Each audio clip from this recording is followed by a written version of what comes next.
नमस्कार विद्यार्थी मित्रांनो, मी खेमराज चामोशीकर तुमचं सर्वांचं टेक्स्टबुक सुपर कोचिंग मध्ये स्वागत करतोय। बघा, आयोगाचं टाइम टेबल आलं 2026 चा जो टाइम टेबल आहे, सर्वजण त्याच्या प्रतीक्षेत होते की नेमकी कोणती परीक्षा कधी असणार म्हणून, राईट। आणि एक आपल्या लक्षात आलं की ऑलरेडी ह्या ज्या 2024 2025 या परीक्षा फार लांबल्यात, खूप जास्त यांना उशीर झालाय, बरोबर। म्हणजे अजूनपर्यंत बघा की राज्यसेवाची परीक्षा झालेली नाही, पण आता हे यामागे कारण तर वेगवेगळे आहेत। जसं इलेक्शन आलं, त्यानंतर मग मराठवाड्यातील पूरस्थिती आहे, ह्या सर्व कारणामुळे काय तर ते पुढे गेलेत। पण आयोगाला पण हा सर्व रुटीनवर आणायचाच असतो, त्यामुळे 2026 ची जी आता राज्यसेवाची परीक्षा आहे तिथपासून पुढे आता रुटीनवर होणार हे एक्सपेक्टेड होतं। पण मला असं वाटत होतं की कमीत कमी ते जून ते जुलै मध्ये जाणार, पण झालं काय, आता ती आली मे मध्ये।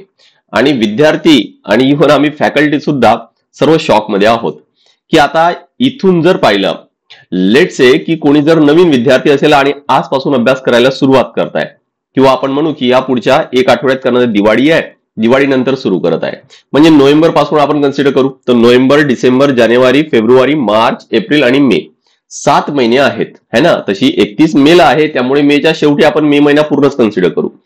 तर 7 महिने आहेत, या 7 महिन्यामध्ये आपल्याला मेन्स, प्री आणि भरपूर प्रॅक्टिस असं सर्व करायचंय।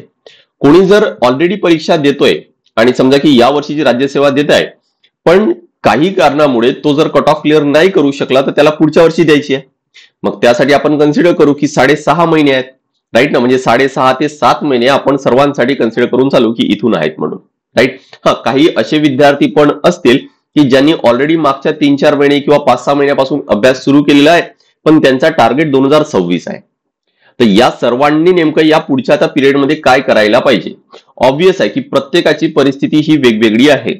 कोणी आता सुरू केलेला आहे, कोणी या आधीच सुरू केलेला आहे, कोणाचा हा पहिला अटेम्प्ट आहे, कोणाचा दुसरा, कोणाचा तिसरा असेल। हा, तसा आता हा पॅटर्न चेंज झाल्यामुळे नक्कीच जरी कोणी दिला जरी असेल तरी पण दुसराच अटेम्प्ट आपण याला कन्सिडर करू। त्यामुळे नक्कीच प्रत्येकाची परिस्थिती वेगळी आहे, जी अभ्यासाची लेवल आहे, त्यांची अंडरस्टँडिंग लेवल आहे, ही प्रत्येकाची वेगळी आहे। पण एक मोठा वरवरून जर पाहिलं या परीक्षेसाठी, कारण माझा जो एक्सपिरियन्स आहे तो युपीएससीचा एक्सपिरियन्स आहे आणि आता पॅटर्न तर तोच झालाय, त्यामुळे सेम पॅटर्न इथं अभ्यासासाठी पण आपल्याला लागू करावा लागतो।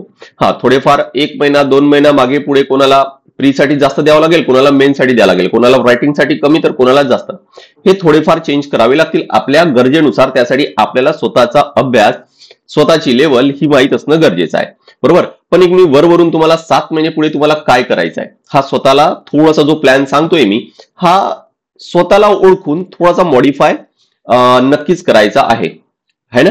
चला तर आपण पुढे वळूया। सर्वात आधी मी माझा नंबर इथं शेअर करतोय, तुम्हाला कोणतेही क्वेरीज आहेत, जर तुम्ही नवीन विद्यार्थी असणार तर मग सिलेबस आहे किंवा स्ट्रॅटेजी आहे, तसे स्ट्रॅटेजी बद्दल तर मी बरेच व्हिडिओ घेतलेले आहेत। जसा आजचा हा व्हिडिओ आहे की या 7 महिन्यामध्ये नेमकं प्लॅन कसा करायला पाहिजे, मग सिलेबस असू द्या किंवा स्ट्रॅटेजी असू द्या, किंवा मग तुम्हाला स्पेसिफिकली जसं माझा विषय सायन्स आहे तर सायन्स रिलेटेड कोणती क्वेरी आहे, किंवा जर तुम्हाला प्रॉपर रोडमॅप हवा आहे आणि प्रॉपर जर स्टडी करायचा आहे, आन्सर रायटिंग प्रॅक्टिस करायची आहे, सगळे योग्य करायचं आहे, तर जर तुम्हाला बॅच जॉईन करायची आहे, कोणतेही क्वेरीज आहेत तर डायरेक्ट माझ्या नंबरला कॉन्टॅक्ट करता येईल। सेम नंबर कॉलिंगला आहे आणि सेम नंबर व्हॉट्सअपला सुद्धा आहे। बरं, व्हॉट्सअपला आपण एक ग्रुप सुद्धा तयार केलाय सायन्ससाठी डेडिकेटेड, तो ग्रुप जरी तुम्हाला जॉईन करायचा आहे तरी पण याच नंबरला मला मेसेज करा। All clear? तर व्हॉट्सअप ग्रुपसाठी मला मेसेज करायचा आहे आणि हा इथे दिलाय टेलिग्राम। माझा जो सेशन आहे हा रोज 5:30 वाजता, सायंकाळी 5:30 वाजता युट्यूबला सेशन होत असतो, ज्यामध्ये आपण सायन्सचे भरपूर प्रॅक्टिस आहे ती करून घेतोय। क्लिअर? तर हा सेशन मिस करायचा नाहीये, या सर्व सेशनचे, मग हा सेशन असू द्या किंवा मग आपला ऍपला सुद्धा 3 वाजता एक सेशन होतो, 3 वाजता सुद्धा एक सेशन होतो, तो पण फ्री आहे, पण हा ऍपला असेल, हा युट्यूबला असणार आहे, 3 वाजताचा ऍपला असेल। या सर्वांचीच अपडेट, सर्व पीडीएफ रेग्युलर तुम्हाला त्या टेलिग्राम चॅनलला मिळेलच, त्यामुळे नक्की जॉईन करून ठेवायचं आहे। सो नंबर आहे, टेलिग्राम चॅनल आहे, सोबत इंस्टाग्रामला पण तुम्ही फॉलो करू शकता, तिथं पण मी आता रेग्युलर कंटेंट आहे तो शेअर करतोय। खेमराज चामोर्शीकर सर्च करा तर माझा अकाउंट आहे तो तुम्हाला मिळेलच, ठीक आहे। चला पुढे वळूया आपण। हा, सर्वात आधी तर आपल्याला हे समजून घ्यायचं आहे की परीक्षेची दिनांक काय आहे, तारीख काय आहे, है ना, आणि त्यानंतर आपली कंडिशन काय आहे। तर प्रिलिम जी आहे ती कधी आहे, 31 मे आहे, म्हणजे आजपासून जर कन्सिडर केलं तर 7 महिने, ठीक आहे। आणि मेन्स कधी आहे, 3 ऑक्टोबर. ठीक आहे, 3 ऑक्टोबर त्या पुढे. म्हणजे आता मे पासून ऑक्टोबर जर कन्सिडर केलं तर मे नंतर जून, जुलै, ऑगस्ट, सप्टेंबर आणि ऑक्टोबर. ठीक आहे, आता ऑक्टोबर पूर्ण नाहीये म्हणजे आपण असं कन्सिडर करू की इथं 4 महिने आहेत म्हणून. राईट. आता समजून घ्या की या 4 महिन्यामध्ये तुमचा अभ्यास नाही, तिथं फक्त तुम्हाला प्रॅक्टिस आणि करंट अफेअर्सला जास्त फोकस करायचं. मी तुम्हाला आता इथंच क्लिअर करतो. इथं आपला फोकस असायला पाहिजे प्रॅक्टिस आणि काय तर करंट अफेअर्स आणि ऑप्शनल जास्तीत जास्त. तसा ऑप्शनल तर आता आपल्याला करायचं आहेच, पण ऑप्शनल बाकी सर्व तयारी तुम्हाला या 7 महिन्यातच करायची आहे, हे क्लिअर करून ठेवा. ठीक आहे. आता यासाठी ऑब्वियस आहे की आपल्याला परीक्षेचा नॉलेज आहे की परीक्षा नेमकी काय आहे, सिलेबस कसा आहे. मी तुम्हाला म्हटलं की सिलेबस नाही आहे तुमच्याकडे, मला मेसेज टाका, मी तुम्हाला शेअर करतोय. तिथून पॅटर्न समजून घ्या की कोणकोणते विषय आहेत, किती सब्जेक्ट्स आहेत. या आधी पण मी ऑलरेडी एक युपीएससी आणि एमपीएससी ला कम्पेअर करण्यासाठी एक व्हिडिओ घेतलेला आहे. बरं, युपीएससीची परीक्षा 24 मेला म्हणजे एक आठवडा आधी युपीएससी परीक्षा आली की नेक्स्ट वीकेंडला मग काय तर आपली एमपीएससीची परीक्षा आहे. सिलेबस सारखाच आहे, करंट अफेअर सारखेच असणार आहेत, त्यामुळे नक्की तुम्हाला दोन्ही पण देता येईल. या दोन्ही परीक्षेबद्दल विचार करायचा आहे. तो जो व्हिडिओ या आधी घेतलाय तो नक्की पाहायचा आहे. तिथून तुमच्या क्लिअर लक्षात येईल की दोन्ही परीक्षा आपल्याला सहज देता येतात. त्यासाठी काही प्रत्येक परीक्षेसाठी वेगवेगळा अभ्यास करायची गरज नाही, पॅटर्न सेम आहे. ठीक आहे. तर या 4 महिन्यामध्ये तुम्हाला नेमकं काय करायचंय, प्रॅक्टिस भरपूर करायची आहे, करंट अफेअर्स चांगलं करायचे आणि ऑप्शन चांगलं करायचे. लक्षात ठेवा, सर्वच जण अभ्यास करून जातील. मार्क्स ज्याला जास्त मिळेल त्याचं सिलेक्शन होणार आहे आणि ते मार्क्स कुठून आपल्याला मिळणार आहेत जास्त, तर प्रॅक्टिस करून जर आपण चांगले उत्तर लिहिलेत तर तिथूनच मार्क्स मिळतील, हे समजून घ्या. ऑप्शनल मध्ये जो जास्तीत जास्त मार्क मिळवेल त्याची शक्यता जास्त असते, ऑब्वियस आहे. मॅक्झिमम प्रश्न, मग ते ऑप्शनल असू द्या किंवा जीएस असू द्या, मॅक्झिमम प्रश्न हे करंट रिलेटेड असतात, करंटशी काहीतरी टच असतात. असेच प्रश्न जास्तीत जास्त असतात जे करंट मध्ये जे मुद्दे आहेत. त्यामुळे करंट अफेअर्सला पण त्यावेळेस जास्त फोकस करायचा आहे. राईट. आता हे सर्व एवढे महिने कन्सिडर केल्यानंतर ऑब्वियस आहे की आपल्याला हे वाटतं, आयडियली तसं पाहिलं तर आपल्याला किती वर्ष पाहिजे, तर 1 वर्ष पाहिजे प्रॉपर जर स्टडी करायचा आहे ना. आधी मेन्स, मग प्री आणि मग परत काय तर मेन्स, असं जर प्रॉपर स्टडी जर तुम्हाला करायचे तर कमीत कमी 1 वर्ष पाहिजे. आता मी म्हणतोय की इथं कमीत कमी 1 वर्ष पाहिजे आणि ऑलरेडी या 1 वर्षापैकी आता 7च महिने उरलेत, म्हणजे 5 महिने तर गेलेत. आता या 5 महिन्यात कुणी अभ्यास केलं असेल, कुणी नाही केलं असणार. आता ज्यांनी या 5 महिने अभ्यास केले त्यांनी स्वतःला ऍसेस करा की खरंच माझा अभ्यास किती झालेला आहे. Be honest. तुम्ही याच वेगाने जर पुढे जात राहिले तर उरलेला सिलेबस खरंच कव्हर होतोय का. बरं, तो सिलेबस कव्हर करताना एक लक्षात ठेवा की रिव्हिजन आणि प्रॅक्टिस म्हणजे फक्त विषय वाचले तुम्ही 2 वेळा किंवा 3 वेळा बस झाला अशातली गोष्ट नाहीये. त्याची प्रॉपर रिव्हिजन, त्याची प्रॉपर प्रॅक्टिस. प्रिलिम मध्ये एमसीक्यू सॉल्व्ह होतील का, तुम्ही जो अभ्यास केलाय, तुम्ही जो बनताय की माझा अभ्यास एवढा अभ्यास झालाय, तर त्यातून खरंच प्रिलिम मध्ये प्रश्न सॉल्व्ह होतील का, मेन्स मध्ये खरंच आन्सर लिहिता येतील का, याचा विचार करा. तुम्ही त्यासाठी पक्के झालेले आहात का. त्यामुळे 5 महिने जरी तुम्ही अभ्यास केला असणार किंवा मागचे 3-4 महिने जरी अभ्यास केला असणार तरी पण स्वतःला ऍसेस करा. बी ऑनेस्ट, स्वतःशी ऑनेस्ट राहा, प्रामाणिक राहा आणि ठरवा की खरंच माझा किती अभ्यास झालेला आहे. आता तो प्रत्येकाला कमी जास्त असेल आणि म्हणून मी तुम्हाला सुरुवातीलाच म्हटलं की ही कंडिशन प्रत्येकासाठी वेगवेगळी आहे. या मुवमेंटला प्रत्येक जण वेगवेगळ्या स्थितीमध्ये आहे. बरोबर. आता मोस्ट ऑफ द विद्यार्थी जे कोणी नवीन सुरुवात करतायत किंवा कोणाला वाटतोय की माझा अभ्यास नाही झालाय, तर ऑब्वियस आहे की कुठतरी भीती वाटेल, कुठतरी काहीतरी सुटल्यासारखं भासणार आहे, ज्याला फिअर ऑफ मिसिंग आउट म्हणतो आपण, आणि कळणार नाही की नेमकं काय करायला पाहिजे आणि काय नाही. म्हणून काय तर मी आज तुम्हाला एक मोठा प्लॅन देतोय. स्वतःला ऍसेस करायचे आणि स्वतःचा प्लॅन आहे तो रेडी करायचा आहे. ठीक आहे. तर ही कंडिशन आहे सध्याची आपली. आणि त्यानंतर मग आहे काय, लक्षात ठेवा 2 गोष्टी सांगतोय मी. स्वतःला ऍसेस करायचे मी आता सांगितलंय, करेक्ट. आणि हे पण सांगितलंय की तुम्हाला की तुम्ही कधी अभ्यास केलाय, याच वेगाने गेलं तर काय होणार. तुमचा झालेला, ज्याला आपण तुम्ही झालेला म्हणताय, त्यातून एक क्लिअर करायचंय की खरंच परीक्षा प्रश्न सॉल्व्ह होत आहेत की नाही. दुसरं आहे काय की चला आपण मानून घेऊ की तुम्ही या 7 महिन्यामध्ये काही विषय आहेत ना ते अभ्यास करणार नाही, जे आपण म्हणू की मेन्सला आहेत. ठीक आहे, छोटे विषय. आणि चला आपण कन्सिडर करून चालू की तुम्ही या महिन्यात हात लावणार नाही. काही विषय चला सोडून, म्हणजे त्यावेळेस डायरेक्ट या 4 महिन्यातच तुम्ही हात लावणार. पण त्यावेळेस ते जे 4 महिने आहेत त्या 4 महिन्यामध्ये मी तुम्हाला एक ऍटिट्यूड तुमचा असायला पाहिजे की माझं सर्व रेडी आहे, माझे बुक्स, माझे सोर्स, माझे नोट्स, माझे सर्व क्वेश्चन बँक सर्व रेडी आहे, ही तरी कंडिशन तुमची त्या 4 महिन्यामध्ये असायला पाहिजे. त्या 4 महिन्यामध्ये तुमचा एकही दिवस असा जायला नाही पाहिजे की तुम्ही काहीतरी कुठतरी सोर्स शोधत बसलेत आहे ना, तुम्ही नोट्स काढत बसलेत. त्या 4 महिन्यामध्ये चालणार नाही. मी काय म्हटलं की त्या 4 महिन्यामध्ये काय पाहिजे, फक्त आणि फक्त आपल्याला प्रॅक्टिस. बघा मेन्सचे मार्क आपले फायनल लिस्टमध्ये कन्सिडर केले जाणार आहे आणि त्या 4 महिन्यात मेन्सची जी तुम्ही तयारी करणार आहे ती तयारी अशी असायला पाहिजे की तुमचे कसे मार्क जास्तीत जास्त वाढवता येईल. त्यामुळे आपला एकही वेळ हा आता नाही गेला पाहिजे की मी काहीतरी आता या सब्जेक्टसाठी कोणतं पुस्तक वाचतोय, हे राहायला नाही पाहिजे. एकही दिवस थोडाही वेळ त्यासाठी नाही गेला पाहिजे. आपण सर्व रेडी राहायचं आहे मेनसाठी. आले का लक्षात? या ऍटिट्यूडने आपल्याला हे 7 महिने तयारी करायची आहे. तर जाऊन त्या 4 महिन्यामध्ये आपण प्रॉपर स्टडी करता येणार आहे. राईट? तर आता प्लॅन वर येऊ. बघा प्लॅन काय सांगितलं मी, दिस इज नॉट आयडियल. स्वतःला थोडंफार चेंज करायचं आहे. तुमच्या स्टडीनुसार, तुमच्या लेवलनुसार तुम्हाला स्टडी करायचंय. पुढचे 4 महिने असं मला वाटतंय, कारण टोटल आहे किती आपल्याला प्रिलिम पर्यंत 7 महिने बाकी आहेत, बरोबर. आता या 7 महिन्यामध्ये जर पाहिलेत तर प्री आणि मेन्स मध्ये काही विषय हे कॉमन आहेत. आता सिलेबस नक्की यासाठी चांगला चाळायचा आहे. मी तुम्हाला काही नावं तर सांगतोय, जसं बघा history, polity, geography, economics, environment, हे जे बेसिक सब्जेक्ट्स आहेत प्री मध्ये पण आहेत आणि मेन्स मध्ये पण आहेत. मग यांना तयारी करताना ऑब्वियस आहे की आपण प्री आणि मेन्स दोन्हीच्या दृष्टीने सॉल्व्ह करायचं म्हणून. म्हणजे एक जर टॉपिक तुम्ही अभ्यास करत आहात तर प्रयत्न करा की त्यावर मेन्स मध्ये कसे प्रश्न विचारले जाईल. रोज तुम्ही एक दोन तरी आन्सर जो पण अभ्यास करता त्यावर लिहून पाहताय की नाही याची काळजी घ्यायची.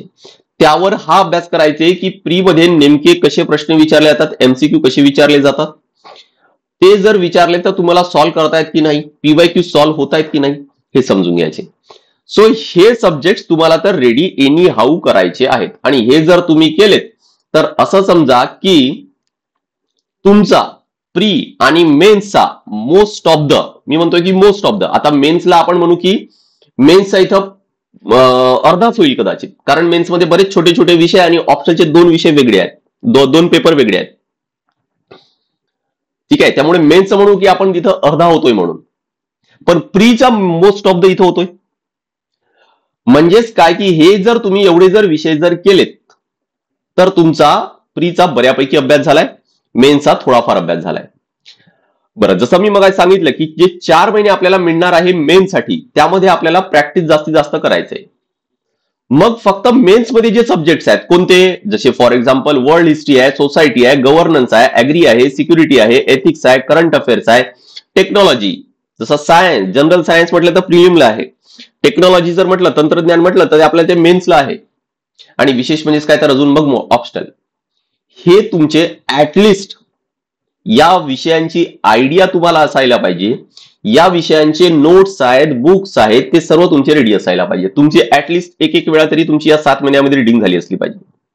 हे जे विषय आहेत मोस्ट ऑफ द, जसं बघा सिक्युरिटी फार छोटासा विषय, कारण मी सीएपीएफ साठी, यूपीएससी सीएपीएफ साठी अभ्यास करत होतो तर मला सिक्युरिटी चांगलं माहिती आहे, छोटासा विषय आहे.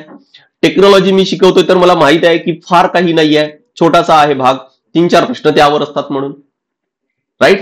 एथिक्सचा एक कंप्लीट वेगळा पेपर आहे आणि ऑप्शनलचे तर कंप्लीट 2 वेगळे पेपर आहेत. ठीक आहे, तर ऍटलिस्ट हे जे विषय आहेत हे तुमचे सोर्स आहेत आणि एकदा दोनदा तरी तुमची रेडिंग रेडी असायला पाहिजे. ऑप्शनल तर तुमचा पक्का असायलाच पाहिजे. सर्व रेडी असायला पाहिजे या 7 महिन्यातच. करेक्ट? तर हे झालं काय तर आपल्या या 7 महिन्याची तयारी. बरं, आता या पुढच्या 7 महिन्यामध्ये मग काय करता येईल अजून, तर मग येणार काय, म्हणजे 4 महिने तर हे केलेत आपण, ज्यामध्ये आपण फोकस केलं काय तर प्री आणि मेन्स फोकस केले. मग त्यानंतर जे 3 महिने राहिलेत, आता तुम्हाला फक्त आणि फक्त फोकस करायचे प्रिलिम्सला, बाकी काहीच नाही. मग असा माइंडसेट आपला तयार करायचा आहे, अशा झोनमध्ये आपल्याला जायचं या 3 महिन्यामध्ये की फक्त प्रिलिम आणि प्रिलिम्स दिसत आहे. कारण चला की प्रिलिमचे मार्क जरी कन्सिडर केले जात नसेल फायनल कट ऑफ मध्ये, पण मेन्सला जाण्यासाठी प्रिलिम क्रॅक होणे तर गरजेचं आहे ना, बरोबर की नाही. म्हणजे प्रिलिम्स क्रॅक होणार आहे तर होणार नाही. बघा आता आपला मोस्ट ऑफ द अभ्यास इथं झालेला आहे. आपल्याला जर यामध्ये पाहिलं, प्रिलिमला जर पाहिलं GS1 मध्ये पहिल्या पेपरमध्ये तर 7 विषय आहेत. हे इथं 5 विषय रेडी आहेत.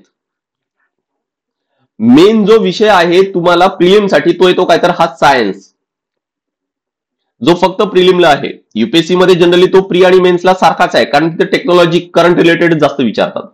पण एमपीएससी मध्ये तसं नाहीये. हा आहे जनरल सायन्स, सामान्य विज्ञान, physics, chemistry, biology, general science आहे. आणि तो आता इथं फक्त आपल्याला प्रिलिम्सला आहे. मग इथं जर तो प्रिलिमला असेल तर तुमचा सायन्स बॅकग्राऊंड नसेल तर तो त्याला आताच तयारी करायला लागा. परत म्हणतोय मी की स्वतःच्या स्टडीनुसार, स्वतःच्या लेवलनुसार, स्वतःच्या बॅकग्राऊंडनुसार स्वतःला थोडंफार हा प्लॅन चेंज करावा लागेल. सायन्सचा जर तुमचा बॅकग्राऊंड नसेल, कारण हा टेक्निकल विषय आहे, त्यामुळे लगेच समजतो असं नाही. इतर विषयांना जेवढा वेळ लागेल कदाचित त्यापेक्षा जास्त वेळ इथं लागणार आहे तुम्हाला. आले का लक्षात? आणि मार्क्स काही कमी नाहीये, 20 प्रश्न विचारले जातात. मग अशा वेळेस सायन्सला तरी इम्पॉर्टन्स आहे. म्हणून म्हणतोय की जर तुम्हाला तुमचा सायन्स बॅकग्राऊंड नसेल तर या सायन्सला या 4 महिन्यामध्ये शिफ्ट करा. सायन्स बॅकग्राऊंड असेल तर मग ठीक आहे की या 3 महिन्यामध्ये पण तुम्हाला तयार करता येईल. करंट अफेअर सुद्धा तुम्हाला एकतर थोडे थोडे आता रिवाइज करत राहा, पण प्रॉपर एक्झाम ओरिएंटेड तुम्ही त्या 3 महिन्यात केलं तरी पण चालेल. ठीक आहे. आणि त्यानंतर आहे काय तर सीसॅटची लेवल एकदा चेक करा. एकदा चेक करायचे म्हणजेच काय की मागच्या 3-4 वर्षाचे पेपर घ्या. आपल्याला तसंही 33% मार्क पाहिजेत. जर तुम्ही, मला असं वाटतं की 50% जास्त मार्क्स मिळवत आहे काही अभ्यास न करता, तर डायरेक्ट त्या 3 महिन्यामध्ये घ्या. ठीक आहे. किंवा डायरेक्ट मग मॉक टेस्ट ज्यावेळेस देता त्यावेळेस घेतलं तरी पण चालेल, ते पण चालेल. पण जर त्या 50%पेक्षा जर तुम्हाला कमी मार्क्स येत आहेत तर मग सीसॅट रेडी करणं चालू करा. थोडं थोडं थोडं थोडं तरी काहीतरी करत राहायचंय. परत काय तर सीसॅट जसं सायन्स आहे तसं मॅथ्स, रिजनिंग आहे, टेक्निकल आहे. प्रॅक्टिस शिवाय होणार नाहीये. गणित आपल्याला लहानपणी शाळेमध्ये पण होत असतं, तुम्हाला चांगलं आठवत असेल की प्रॅक्टिस केलं तर तो एवढा चांगला होतो. तर तिथं प्रॅक्टिसची गरज असते. म्हणून म्हणतोय की 33% मार्क्स आहे त्याला लाईटली घेऊ नका. हळूहळू सीसॅटचा पेपर हा कठीण येणं सुरू होणारच आहे. हे 100% सांगतोय मी. आज जरी सोपा येत असेल, आज जरी डिसिजन मेकिंगचे 5-6 प्रश्न विचारले जात असेल ज्यामध्ये निगेटिव्ह मार्किंग नाही आहे, तरी पण ही जी लेवल आहे ना ही थोडी थोडी बदलणार आहे, वाढणार आहे लेवल 100%. त्यामुळे कधी काय आयोग गुगली टाकेल याची गॅरंटी नाही. आपल्याला तयारीत राहणं गरजेचं आहे. करेक्ट. तर सीसॅट झालं, प्रिलिम झालं, राईट. आणि मग शेवटचे 2 महिने खूप सारे, म्हणजे हे ज्यावेळेस तुम्ही करत आहात पूर्ण 3 महिन्याचा जो प्रिलिमचा प्लॅन आहे, रेग्युलर तुम्हाला रोज पीवायक्यू एमसीक्यू, पीवायक्यू एमसीक्यू, म्हणजे वाचन जे करताय, जे पण अभ्यास करताय त्यामध्ये पीवायक्यू एमसीक्यू सॉल्व्ह करायचे आहेतच. पण शेवटचे 2 महिने मग मॉक टेस्ट भरपूर द्यायचे. नक्की शोधून काढायचं की आपण कुठं कमी पडतोय, कुठं चुकतोय. आपण जिथं काय कमी पडतोय ना लगेच तो भाग आहे तो रेडी करा. हा, परत यामध्ये एक लक्षात ठेवा की मॉक टेस्ट जे पण तुम्ही देणार आहात, जे पण तुम्ही प्रॅक्टिस करणार आहात, जसं आपण 5:30 वाजता रोज प्रॅक्टिस होत आहे आपल्या युट्यूबला, मग आता की मॉक टेस्ट मध्ये तुमचा कोणता भाग हा वीक वाटतोय तो शोधून काढा. त्या मॉक टेस्ट मध्ये तुम्हाला किती मार्क्स मिळालेत, त्या लेवलवर की त्या लेवलचे मला प्रश्न जमतात, यावरून स्वतःला ऍसेस करू नका. हे शोधून काढा की कोणता भाग कठीण जातोय. आपल्याला स्वतःला ऍसेस करण्याचा बेस्ट म्हणजेच काय तर ते पीवायक्यू. आपली नेहमी पहिली प्रायोरिटी ही पीवायक्यूच असायला पाहिजे. आले लक्षात? सो मला वाटतं की तुमच्या लक्षात आलं असणार की पुढचे 7 महिने प्रिलिम पर्यंत नेमकी आपली स्ट्रॅटेजी काय असायला पाहिजे. इथं प्री आणि मेन सर्व कव्हर केले मी. हा, तुम्ही जर हे विचार करत असणार की मी आता काय तर माझ्याकडे नंतर तर 4 महिने आहेत कशासाठी, मेनसाठी, प्रिलिम झाल्यानंतर तर मी त्यावेळेस मेन्स करतो. मला एक सांगा की प्रिलिमसाठी खूप काही मोठ्या स्किलची गरज पडत नाही. आन्सर जर तुम्हाला माहिती आहे सर्कलच करायचं आहे ना, आणि सर्कल करण्यासाठी खूप काही स्किलची गरज नाही आहे. पण answer writing is a skill. म्हणजे मी तुम्हाला माझ्या एक्झाम्पलवरून सांगतोय की इथून ज्यावेळेस मी 8 वर्ष आधी ज्यावेळेस मी शिकवायला सुरू केलं, मला माहित होतं की मला अजूनही आठवतोय मी कसा शिकवतोय.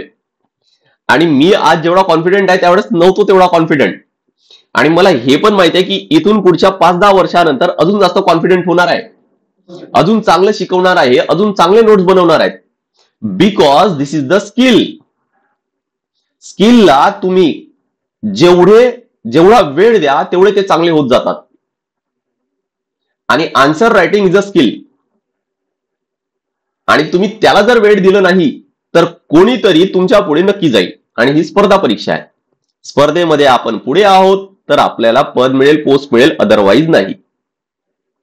राईट. त्यामुळे फक्त हे विचार करू नका की 4 महिन्यामध्ये मी मेन्सचे सर्व विषय वाचणार आणि जाणार, तर होणार नाहीये. जास्तीत जास्त वेळ तुम्हाला असं समजा की दिवसभर, तसे मेन्सचे पेपर तुम्हाला दिवसभर लिहायचे आहेत, तर दिवसभर तुम्हाला आन्सर रायटिंग प्रॅक्टिसही करावी लागेल. ती बसण्याची सवय, लिहिण्याची सवय, तेवढ्या वेळामध्ये तेवढे शब्द लिहिण्याची सवय, हे सर्व आपल्याला आताच तयारी, म्हणजे हे 4 महिन्यात, पुढच्या त्या 4 महिन्यात तयारी करायची आहे. पण त्यासाठी काय लिहायचं, तो जो नॉलेज बेस आहे तो तर आपला रेडी असायला पाहिजे. बरोबर आहे की नाही? चला, आय होप की क्लिअर झालं असणार. मी परत इथं माझा नंबर आहे तुम्हाला शेअर करतोय. कोणतेही क्वेरीज आहेत तुम्हाला नक्की या नंबरला कॉन्टॅक्ट करा, कॉल करा किंवा व्हॉट्सअपला सुद्धा सेम नंबर आहे. बॅचची माहिती तुम्हाला मग म्हटलं होतं की तुम्हाला जर अजूनही काही फोमो आहे, काहीतरी वाटतंय की होईल की नाही, तर आपल्याकडे आहे काय, तर एमपीएससी आणि युपीएससी. आता आपण फक्त एमपीएससी साठी बॅच घेत नाही, तर कारण सिलेबस सेम आहे, मग का युपीएससी देऊ नये. आयोगाने पण हा पॅटर्न यासाठीच तर चेंज केला ना, का कारण युपीएससी मध्ये महाराष्ट्राचा टक्का आहे तो वाढायला पाहिजे. बरोबर. आणि म्हणून लक्षात ठेवा की जी यशोदय बॅच होती एमपीएससी साठी, ती आता युपीएससी साठी पण असणार आहे 2026 साठी. युपीएससी 24 मेला आहे, एमपीएससी 31 मेला आहे. सर्व विषय यामध्ये तुमचे कव्हर केले जाणार. यासोबत तुम्हाला एनसीईआरटी जे बेसिक साठी इम्पॉर्टंट आहे तिथपासून शिकवल्या जाणार आहे. आधी 16 बुक्स या बॅच मध्ये दिल्या जायचे, पण आता 18 बुक्स इथं तुम्हाला मिळत आहेत. त्यानंतर पस्तॉर मेंटॉरशिप आहे. तुम्हाला कधी काही डाऊट आला, कारण मेंटॉरशिप आहे तर होणार नाहीये, वेळोवेळी गायडन्स पाहिजेच आपल्याला. अदरवाईज आपण फक्त वाचून जर अभ्यास करतो, परीक्षा देतो म्हटलं तर होणार नाहीये. प्रॉपर स्ट्रॅटेजी रोडमॅप असणं फार जास्त गरजेचं आहे. ठीक आहे. आणि एकमेव अशी बॅच आहे जी तुम्हाला लाईफ टाईम साठी सबस्क्रिप्शन इथं तुम्हाला मिळेल. काय करायचं आहे, हा इथं माझा नंबर दिलाय, त्यावर कॉन्टॅक्ट करा. ही बॅच जी आहे ते तुम्हाला 44,999 रुपयाला मिळत आहे. पण यामध्ये डिस्काउंट, सर्वच बॅच मध्ये डिस्काउंट आणि ईएमआय मध्ये सुद्धा तुम्हाला फीस पे करता येईल. हा नंबर इथे दिलाय. ही फीज लक्षात ठेवा विथ ऑप्शनल आहे. बरं, यामध्ये म्हटलं मी की डिस्काउंट नक्की होईल म्हणून, तर विथ ऑप्शनल नक्की डिस्काउंट होणार. जर तुम्हाला फक्त म्हणजे विदाउट ऑप्शनल जर जॉईन करायची आहे, पण त्यामध्ये एनसीईआरटी बॅच ही आहेच, तर ती 38,071 रुपयाला दिसत आहे. परत ईएमआय आणि डिस्काउंट होणार. ऑप्शनल पीएसआयआर आणि हिस्ट्री दोन्ही ऑप्शनल आहेत आपल्याकडे. त्यापैकी कोणतेही जॉईन करायचं आहे तरी पण आपल्याकडे बॅच अवेलेबल आहे. ते तुम्हाला यशोदे सोबत जॉईन करता येईल किंवा फक्त ऑप्शनल जॉईन करायचं तरी पण करता येईल. ग्रुप बी, ग्रुप सी, प्री आणि मेन साठी सुद्धा आपल्याकडे बॅच आहे. कंप्लीट यामध्ये पण कव्हर होणार. 8,999 ला बॅच आहे. प्री आणि मेन्स परत यामध्ये कव्हर होणार. त्यानंतर फक्त जर कंबाईन मेन जॉईन करायची असेल तर 3,599 ला आहे बॅच. आणि ही जी अंतिम प्रहार बॅच आहे कंबाईन साठी क्रॅश कोर्स आहे हा. म्हणजे यामध्ये आपण पीवायक्यू त्यावर आधारित सर्व जे कॉन्सेप्ट आहेत आणि त्यावर आधारित काही एक्स्ट्रा प्रश्न सुद्धा आपण इथं कव्हर करून घेऊ. लक्षात ठेवा की आपली पहिली प्रायोरिटी ही नक्कीच पीवायक्यू असायला पाहिजेत. आणि म्हणून या शेवटच्या पिरियडमध्ये तरी, कारण आता कंबाईन तर आहे डिसेंबर आणि जानेवारीमध्ये, मग त्यावेळेस आपल्याला पीवायक्यू सोडून तर चालणार नाहीये. 1,499 ला तुम्हाला प्राइस दिसत आहे, पण त्यामध्ये पण म्हटलं मी की नक्की डिस्काउंट होईल. माझा नंबर तुमच्याकडे स्क्रीनवर दिसत आहे, नोट करून ठेवा. कोणतीही क्वेरीज आहे डायरेक्ट कॉन्टॅक्ट करा. करेक्ट. चला, नेक्स्ट सेशनला भेटूया आणि happy Diwali to all of you. Thank you very much.